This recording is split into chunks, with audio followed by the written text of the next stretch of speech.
Assalamualaikum warahmatullahi wabarakatuh. Waalaikumsalam.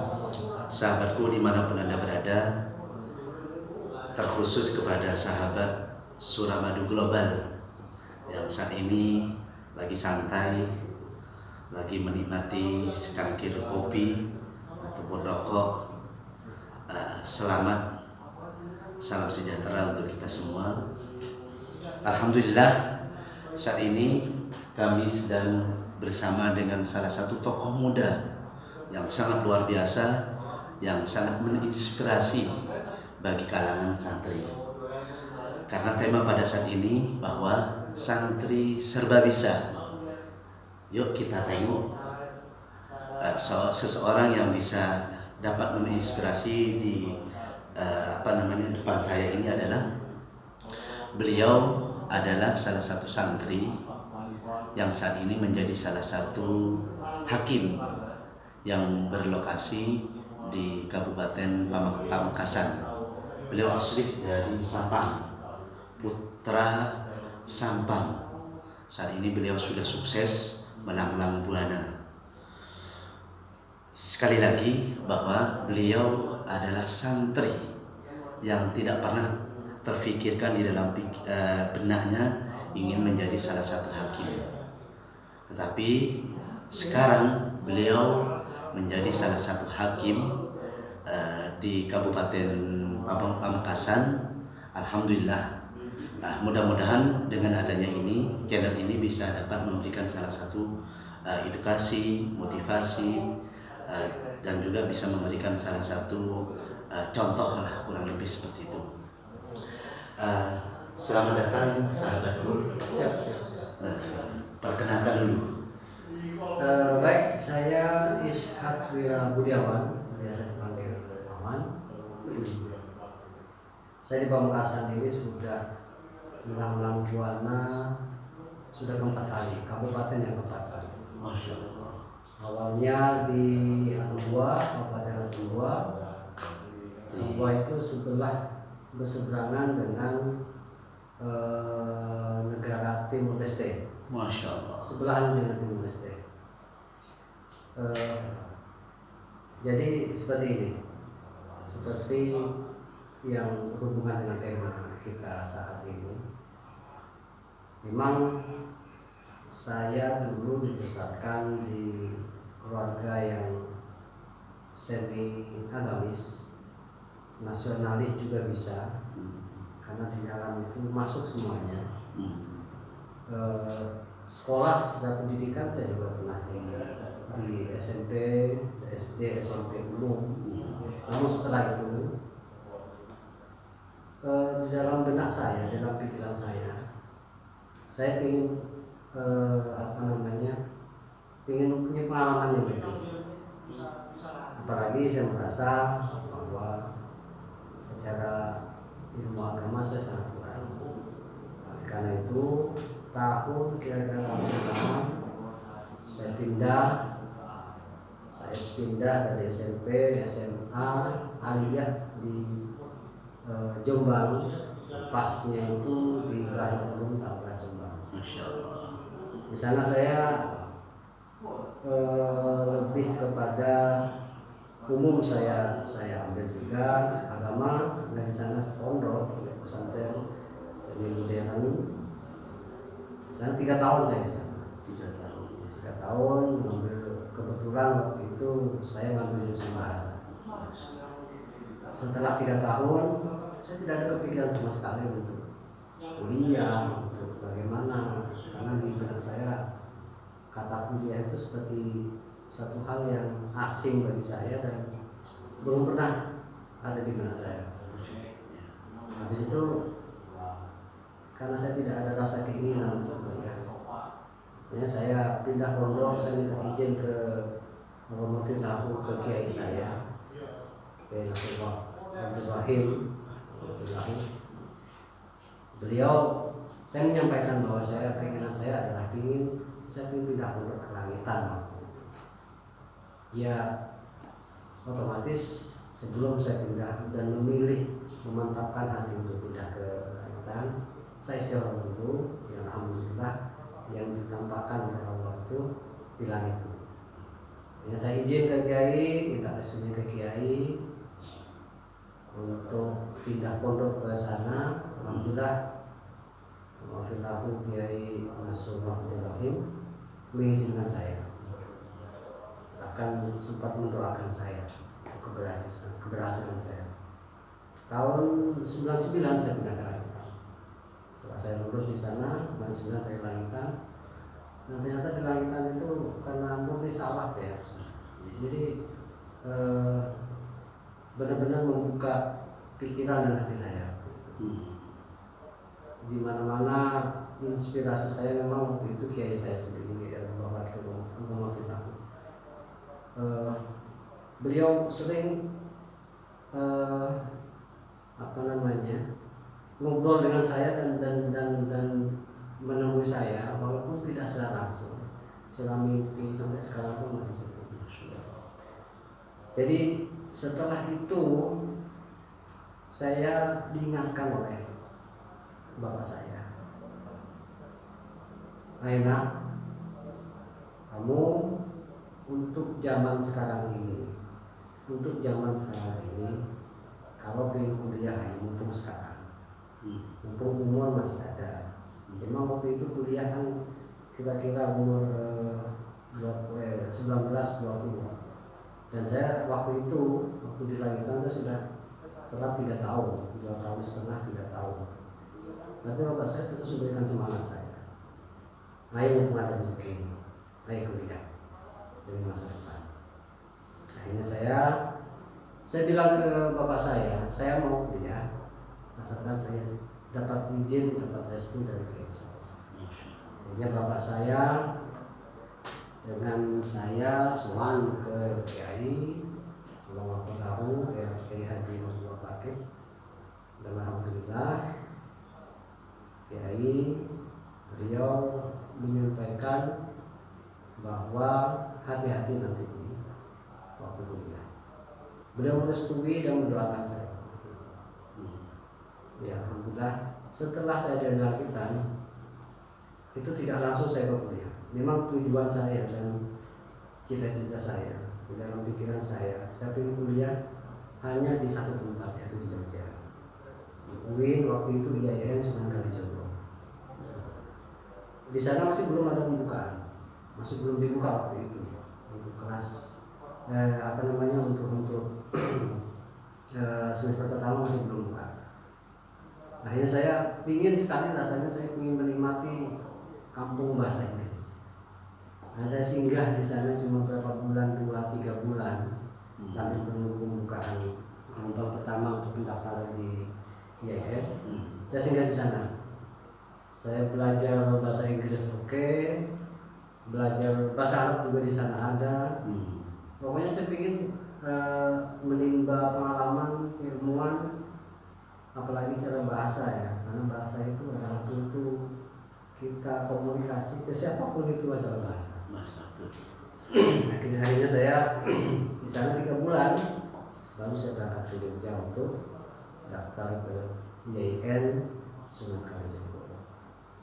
Saya di sana saya bukan cuma kuliah saja di sana terus terang, karena memang ya sama seperti dulu bahasa teman-teman saya di pondok sering telat wesel, telat apa. Ini saya sampai bekerja di Jogja. Saya sampai bekerja di Jogja. Makanya waktu di Jogja saya tidak, teman-teman mungkin sudah pada lulus semuanya. Saya masih betah di sana sampai 4 tahun, 5 tahun lebih. Tidak salah, 5 tahun lebih. Kalau dihitung dari semester itu bisa jadi 11 hampir ke 12 semester. Saya baru bisa lulus di sana karena waktu itu saya mengambil jurusan Awalus Asia, AS. AS itu jurusan fakultasnya syariah. Jurusan AS itu khususnya syariah pada waktu itu sangat sedikit sekali negara mengambil lulusan AS. Yang paling linier dan langsung keterima sesuai jurusan itu maksudnya biasanya itu dari Departemen Agama, Kemenak sekarang, atau dari Pengadilan Agama. Hanya saya memilih Tapi saya tidak murni memilih ke pengadilan agama saja. Semua ijazah yang saya peroleh waktu itu semuanya saya habiskan, bukan cuma ke sana. Semua tempat ada hubungan lowongan saya masukin semuanya. Saya tidak pernah putus asa waktu itu. Semuanya saya masukin. Dan alhamdulillah 3 tahun setelah itu, memang 3 tahun saya itu masih di Jogja. Akhirnya almarhumah ibu saya itu berpesan, ini saya punya ada rezeki, silakan untuk melanjutkan pendidikan kamu. Saya setelah itu 6 tahun, 2007 saya selesai, 2008 saya masuk ke S2 dengan jurusan yang sama. Waktu itu jurusan hukum keluarga. Alhamdulillah saya 2 tahun S2, 4 semester selesai karena sudah menyelesaikan S2. Keempat kali saya daftar di Mahkamah Agung, yaitu di Pengadilan Agama. Pasnya itu hakimnya. Kan di sana banyak formasi. Ada panitera, ada hakim, judisial, dan sebagainya, itu banyak. Waktu itu saya memang ingin tujuannya ke hakim. Di sana saya benar-benar kaget. Ternyata jurusan hakim yang mungkin bagi kita semua itu jurusan yang lebih ke umum dan tidak ada agamanya, mungkin seperti itu. Nah, ternyata tidak. Di sana tes ujian itu bukan cuma umum saja. Masih ada agamanya.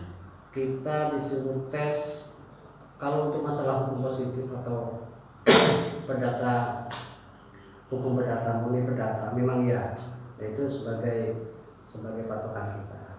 Tapi setelah itu yang menjamin kelulusan saya waktu itu adalah baca kitab. Baca kitab di sana, dites berapa orang, 10 orang, disuruh baca kitab. Waktu itu fiqh sunnah, sudah baca kitab.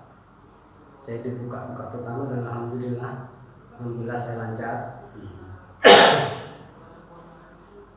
Ya kira-kira tahun 2010 saya daftar, 2011 saya sudah mulai masuk di lembaga peradilan agama waktu itu. Sampai karena saya daftar di Jogja, saya sudah minta S2 orang tua. Kalau saya ingin lebih lama lagi di Jogja, mungkin seperti itu rasanya, lebih lama lagi di Jogja. Makanya orang tua saya juga diizin untuk pindah KTP di Jogja. Saya pindah KTP waktu itu di Jogja. Pindah KTP, daftar di Jogja, karena pendaftaran pengadilan agama waktu itu tergantung pada KTP kita, domisili kita di mana. Kebetulan saya KTP saya di Jogja waktu itu, saya daftar di Jogja. Alhamdulillah keempat kali saya daftar di sana di pengadilan agama. Alhamdulillah Allah memberikan jalan keluar, mengamalkan kita, doa saya, orang tua, keluarga saya. Akhirnya saya diterima di pengadilan agama sebagai hakimnya. Sampai alhamdulillah sampai sekarang. Seperti itu. Teman-teman, Suara Madu Global, bahwa sesungguhnya ketika saya ambil dari penjelasan beliau dari awal sampai akhir, bahwa sesungguhnya kita jangan merasa kecil hati ya. Betul. Sebagai santri dimanapun kita berada, apalagi tadi salah satu syarat untuk bisa menjadi diterima ya di salah satu hakim ya. Hakim itu adalah hakim agama itu adalah baca kitab. Sampai sekarang. Jadi ketika ada kemarin saya fit hand over test untuk kepimpinan, ya mohon doanya saja semoga lulus. Itu salah satu ujiannya adalah tetap baca kitab. Masya Allah. Waktu itu kemarin hari Senin nggak salah. Hari Senin itu baca kitab Bidayah waktu itu. Masya Allah. Itu baca salah satu tesnya itu adalah bahkan sampai di Rob segala. Kenapa jadi ini? Kenapa jadi ini? Gitu. Jadi ya. Jadi sebenarnya teman-teman santri itu sebenarnya lebih siap sekarang kita. Masya Allah, betul. Karena kita jabatan, contohnya saya jabatan sebagai hakim, kita pindah kemana-mana, ke berbagai daerah, suku, karakter seseorang yang berbeda-beda. Kita terbiasa dengan itu. Di pondok kita terbiasa dengan komunikasi, ngobrol, bahkan kita punya teman yang bukan sedaerah dengan kita.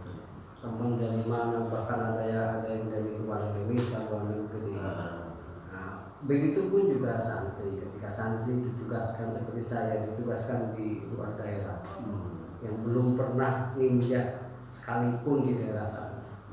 Ya alhamdulillah karena kita sudah terbiasa dengan itu. Kita sudah ada komunikasi dengan orang luar, kita sudah terbiasa. Yang penting itu satu, akhlak kita dijaga. Karena itu kunci santri adalah ilmu akhlak yang mulia. Masya Allah. Jadi teman-teman Suramadu Global, saya bisa menggarisbawahi bahwa kesuksesan beliau ini diantaranya itu adalah ridhonya orang tua, ya kan? Yang kedua adalah ridhonya seorang guru. Jadi kalau ini kita menjadi salah satu hal yang harus kita lakukan, maka menjadi salah satu syarat mutlak untuk kesuksesan kita, ya kan? Sahabatku dimanapun Anda berada, beliau kalau secara nasab masih keponakan, makanya saya sama beliau itu panggil dengan panggilan Mas Lora. Mas Lora Hakim. Seperti itu, bukan namanya Hakim, beliau panggilan itu namanya adalah Bapak Awan. Jadi Mas Lora ada salah satu kaidah itu kullu ma yastati'u ghayruka yajibu an tastati'u anta. Jika mampu untuk dilakukan oleh orang lain, kita wajib mampu untuk melakukan. Jadi pesan tadi adalah kullu ma yastati'u ghayruka yajibu an tastati'u anta. Jika mampu dilakukan oleh orang lain, kita wajib untuk melakukan juga. Mas Lora, tolong minta pesan singkat yang bisa memberikan motivasi kepada seluruh kalangan santri. Baik ya. Jadi pertama yang harus kita jaga adalah kita memantapkan hati kita untuk husnul khuluq. Kita tidak usah berpikir kita menjadi apa, tidak usah berpikir. Fokus saja ke pendidikan, fokus saja ke menuntut ilmu. Itu yang pertama. Yang kedua adalah kita tidak akan lepas dari ustaz-ustaz kita. Makanya kita harus benar-benar menjaga kita berakhlak karimah, menghormati guru kita, kiai kita, ustaz-ustaz kita. Kita hormati dan benar-benar kita hormati. Tidak ada kita hormat di depan lagi tapi di belakang, tidak ada. Karena dari cara kita menghormati guru kita, itulah yang akhirnya kita menjadi apa. Jadi benar-benar harus dijaga akhlak karimah kita kepada orang lain, khususnya kepada guru dan orang tua kita. Kita harus benar-benar. Insya Allah kalau itu dua hal itu saja, insya Allah. Jadi teman-teman, sahabatku dimanapun Anda berada, pesan beliau sangat luar biasa. Kunci kesuksesan itu dimana ada dua. Yang pertama, belajar sebaik mungkin, ya, sampai dipaham, jangan setengah-setengah. Yang kedua adalah sami'na wa ata'na kepada guru, kepada kiai, patuh petunjuk guru. Maka ketika dua itu dilakukan, maka sangat tidak mungkin untuk tidak sukses. Artinya akan diberikan kesuksesan oleh Allah Subhanahu wa Ta'ala. Sahabatku dimanapun Anda berada, saat ini beliau sedang membangun sebuah mimpi besar. Doakan ya, doakan. Mudah-mudahan hajatnya beliau, keinginannya beliau, doa-doanya beliau oleh Allah dikabulkan oleh Allah Subhanahu wa taala. Dan mudah-mudahan seluruh keluarganya, seluruh anak keturunannya mudah-mudahan oleh Allah Subhanahu wa taala ditinggikan derajatnya oleh Allah Subhanahu wa taala.